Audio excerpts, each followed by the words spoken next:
রে মনা, কালকে যা দেখেছি তা মাথা মাথা আমার ঘুরিয়ে গেছে। কি দেখলাম? একটা মেয়ে দেখলাম, যেন মেয়ে না আসমানের পরি। একদম এ তো তাহলে দেশে মাল না, এই মালে তো আধুনিক ভাবে প্রপোজ করতে হবে, না তো হবে না। ঠিক ঠিক। তো কেমন প্রপোজ করা যায়? দাদা মনে করি এটা মনে করেছে তাহলে কদিন কি শুনে দেখবে, এই girl I am pregnant.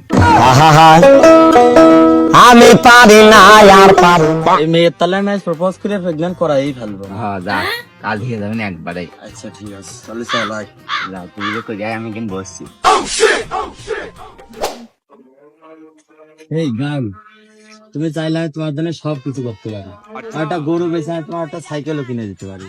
Excuse me, আপনি কিছু বললেন? না মানে আই এম প্রেগনেন্ট।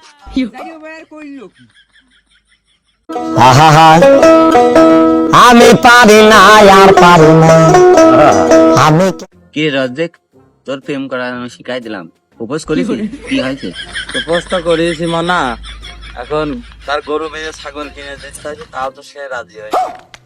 সে আমার লাথি মাছ উলিয়ে গেল। বুঝিস আমি তোর দ্বারা কাজ হবে না, তোর এই যে এটা তোর কালো চেহারা, তোর দ্বারা কাম হবে না, বুঝেছি। থাকতে আমি বাড়ি গেলাম।